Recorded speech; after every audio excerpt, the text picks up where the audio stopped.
What are you expecting when you hear the word smartwatch? For me, it's about getting notifications when I'm away from my phone, tracking my heart rate throughout the day, and of course, glancing at the time and date when I need to. This does it all at the surface, but when you go deeper, like replying to messages, selecting which notification that would vibrate the watch or not, or actually taking action for the health or sleep data, these just simply lack the tight integration. So what are your needs for a smartwatch? Well, let's talk about it.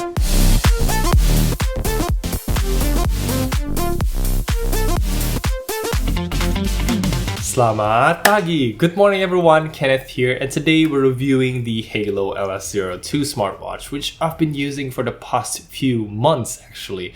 But yes, finally, my first ever smartwatch review. I really hope you guys learned some useful things, as I always try to put as much information as I can in a video. So if you appreciate that, leave a thumbs up please and subscribe if you haven't. Okay, as a background, I've had an Apple Watch for as long as it exists, so around 5 years now, and with that experience I'm going to talk about why this may or may not be a good purchase for you. As a quick disclaimer, Haylou did send this unit to me free of charge, but everything said in this video is my own honest opinion. No talking points, no money involved, so if you want to support what I'm doing, consider using the links in the description every time you want to buy any stuff, as I may get a small commission at no extra cost to you. You just have to go to the e-commerce website through those links. Thank you for your support, and let's start with the unboxing. What you get inside the box is a watch itself, a proprietary charging cable, a user manual, and that is it.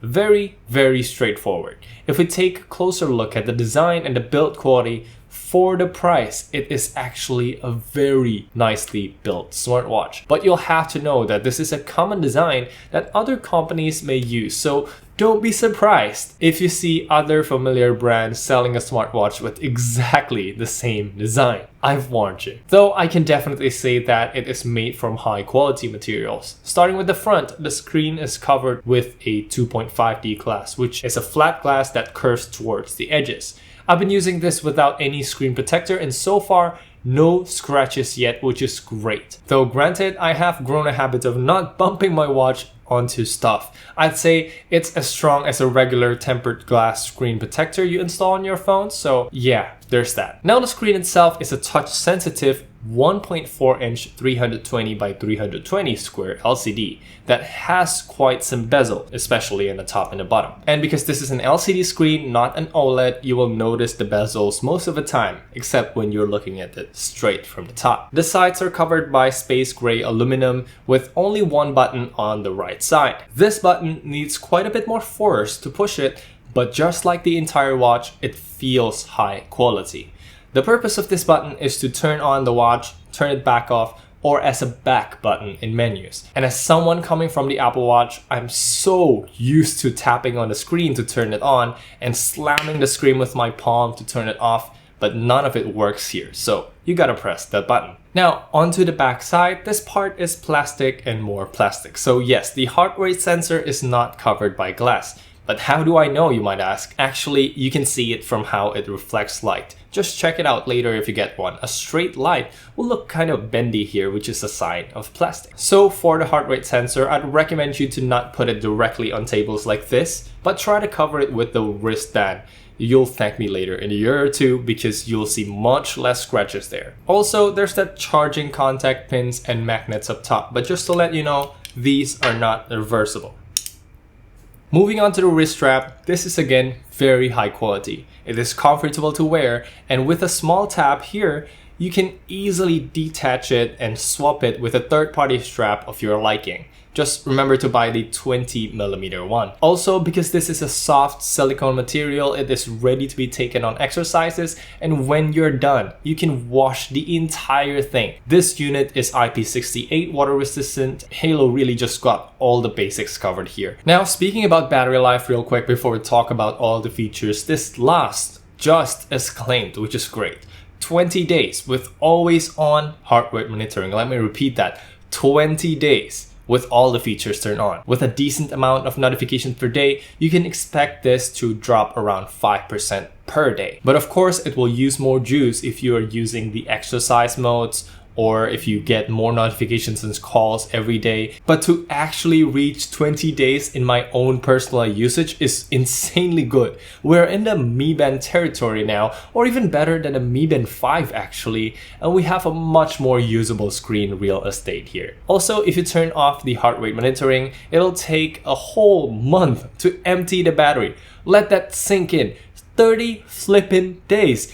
You literally charge it once a month. So now let's talk about the features and what this watch is actually capable of. First of all, the watch user interface is a fairly simple one. You get your watch face first, you swipe down for some quick setting toggles, swipe left or right to switch between some of the built-in apps, and you can swipe up to see all the apps in list view. Now here we have stats, which is your step counter, BPM or your heart rate monitoring app. And this one is interesting because it seems to be updating in real time, and it is the only app that lets you swipe up and reveal your heart rate throughout the day. Though I would prefer checking these kind of details in my phone instead. So moving on, we have Sport, which is your exercise app. There are plenty of exercises here that it can detect, and just to be upfront, I'm not much of an exercise guy, so I only use the jogging one. And when you're in an exercise program, you can see how long you have been exercising, your distance and heart rate. From here, you can only swipe right to pause the exercise, and then you can stop it from there. Next one is the weather. This one pulls location from your phone, and yes, the app on the phone does ask for a location permission, but I've set it to only while using and it still works fine here. Though in Indonesia, most of the days are either sunny or rainy, so I don't really check weather that often. Let me know if you do the same thing too. Now for the sleep app here, again, I prefer checking these kind of data in my phone. It just shows you how long you have been sleeping last night, how much light and deep sleep you've had, and this resets when you are nearing the end of the day. And then we have Notice, which is your past notifications if you missed any. And next is music controls, music setting there. It's fine, though I cannot control volume here, which is what I usually needed the most. And some more stuff tucked away here in more, like stopwatch, countdown, which is essentially a timer, find phone, which you can access easily actually from main watch face by swiping down. It's right here. And talking about this find phone feature real quick, you gotta tap on it and tap one more time for it to start sending signal to your phone and let it start vibrating and making a sound. But unfortunately in iOS, when I needed it the most, it doesn't make the phone vibrate, which is basically the limitation of the app actually, because it cannot run on the background essentially 100% of the time. Maybe if you have an Android phone, it will work better, but I don't know if the Haylou app will drain more battery because it's running all the time. Yeah, it's just like kind of that problem again, third party, not very good integration. Finally, last but not least, is breath training. This here is probably made to copy what the Apple Watch can do, but here's the thing. There, the Taptic engine would vibrate differently, telling you when to breathe in and when to breathe out. So you can actually close your eyes, relax, and breathe. I thought this would at least mimic that somehow, but instead, it just shows you an animation, no vibration at all. So I wonder, what is the point of this breathing thing when you can't even close your eyes? And worse, when the 1 minute or 2 minute timer is up, it also doesn't vibrate. You know, I can keep on breathing and then I realize, oh, okay, it's done. It's just so weird. Anyway, sorry for the little rant here. This thing is still great for the price. Regardless, just forget about the Breathe app. Now, talking about the main watch face, you can tap and hold on it to change it to a few different watch faces that are available, but you can't customize anything here. You just have to accept them as they are. Some of them have more complications like weather and heart rate, but most of the round watch faces especially look awful in my opinion. So this digital one is the only thing that I use. I just wish at the very least we can change the color. But am I asking too much? Anyway, whenever you're out from the main watch face, for example, you swipe up, you can always see the time in the top center, battery on the top right, and connection to your phone on the top left. For touch responsiveness and UI performance, it's actually quite slow and laggy, though I think this is a way to save battery, so I'm perfectly fine with it since there's not much you can do anyway. It's a pretty straightforward system. Now moving on to the app, let me just say this first. In iOS, the data does not sync up with the built-in health app. Whether that's important or not depends on you, but it's a missed opportunity in my book. Because of course, I prefer to have all my data in one central app for me to check out. Now, inside the Haylou app, what you get is really the basic raw data of what the watch collects, such as how many steps you've taken for the day, how much total calories you've burned for your exercises, how much time you slept with deep and light sleep, and some heart rate stuff, including average, maximum, and resting heart rate. Those are good. And you can also track a workout with GPS if you bring your phone with you on a run.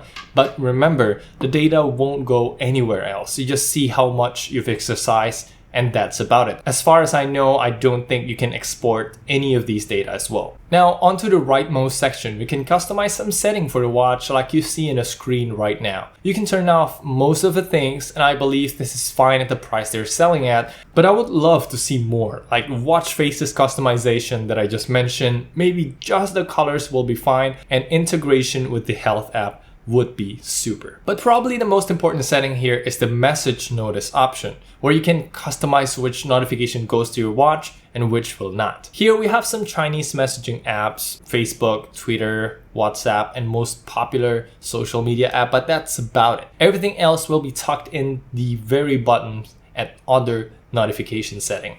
And you basically have no control over that. Even when your phone is on Do Not Disturb, the watch will vibrate. And this could get annoying sometimes because the only way that I can turn that notification off is to disable it entirely from my phone. Look, I'm not mad at Haylou for not being able to provide deeper customization. Maybe this is iOS's limitation, or I'm sure other smartwatches, even more expensive ones, will also do the same thing. At the very least, I know that the Mi Bands do, and it's just that coming from an Apple Watch, I do enjoy the ability to set a specific person as my favorites and only a set of very specific apps that I deem super important that could vibrate my watch and really get my attention.